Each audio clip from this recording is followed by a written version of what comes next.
wabarakatuh. Kami dari Perguruan Tinggi Islam Al-Hilal Sigli, Prodi Hukum Ekonomi Syariah dengan mata kuliah Fiqh Jinayat. Saya bernama Mira Maulidia. Saya Ananda Handayani. Saya Nadiatul Safwana. Saya Nur Kasyati. Keep watching this video ya.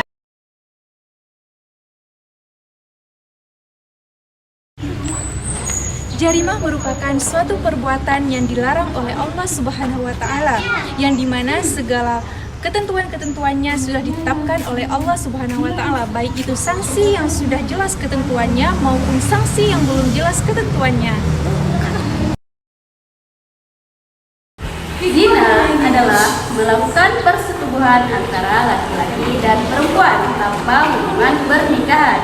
Bukan hanya itu, tapi juga perbuatan-perbuatan yang membangkitkan syahwat lawan jenis yang bukan muhimnya.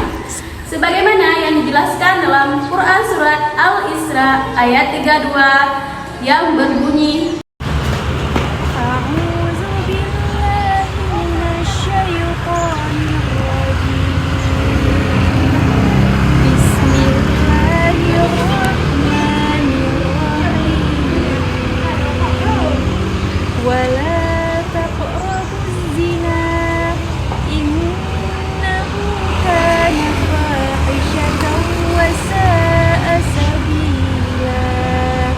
yang artinya, dan janganlah engkau mendekati zina, karena sesungguhnya itu perbuatan yang keji dan mungkar. Teman-teman sekalian, pembagian dan hukuman zina. Yang pertama, zina muhsan, yaitu zina yang dilakukan oleh pasangan suami istri yang sudah sah menikah.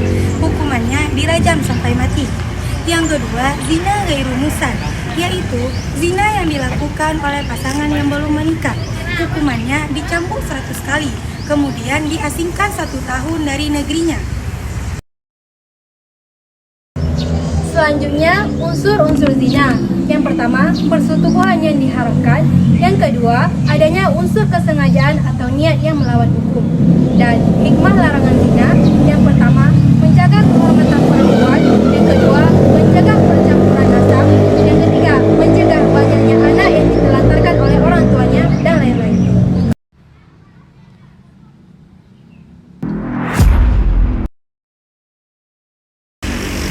Teman-teman sekalian, itu merupakan suatu perbuatan yang tak patut untuk dicontoh. Karena mengapa? Itu merupakan suatu perbuatan menuduh wanita baik-baik melakukan zina, sedangkan dia belum tentu mempunyai kesalahan yang benar-benar ada buktinya. Itu merupakan suatu materi tentang qazaf, di mana qazaf adalah suatu perbuatan memperlakukan seorang wanita atau menuduh seorang wanita berbuat zina. Sebagaimana dalam Al-Quran Surat An-Nur ayat 23 yang berbunyi, A'udzu billahi minasyaitonir rajim. Bismillahirrahmanirrahim.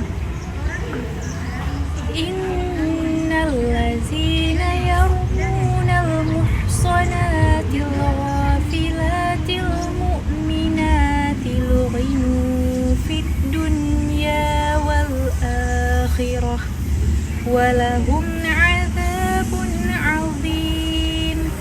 Yang artinya, sungguh orang-orang yang menuduh perempuan-perempuan baik yang lenah dan beriman atau dengan tuduhan berzina, maka mereka dilaknat di dunia dan di akhirat.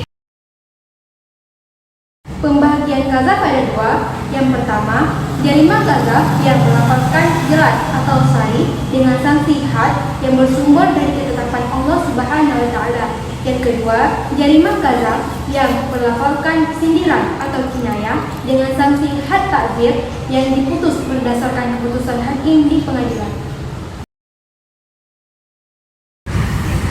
Selanjutnya, unsur-unsur qazaf.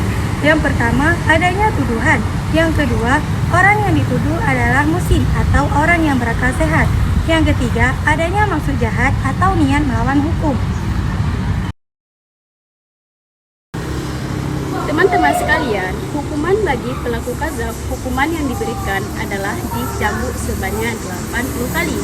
bagi yang merdeka dan 40 kali bagi budak atau orang yang belum merdeka.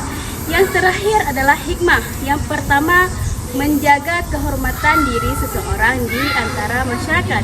Yang kedua, menjaga kehormatan pergaulan antar sesama masyarakat. Dan yang ketiga, agar si pelaku merasa jera dan sadar dari perbuatannya yang tidak baik. Jadi, kesimpulan yang dapat kita ambil dari pembahasan mengenai jarimah qadzaf dan zina yaitu perbuatan zina dan qadzaf merupakan suatu hal yang tidak patut untuk dicontoh. Kita sebagai generasi penerus bangsa harus bisa membawa diri kita ke hal yang positif. Betul teman-teman? Betul. Dan jangan mudah terpengaruh oleh dunia luar. Dan juga jangan coba-coba mendekati zina ya. Sekian dari kami, lebih dan kurang kami mohon maaf. Kami akhiri. Assalamualaikum warahmatullahi wabarakatuh.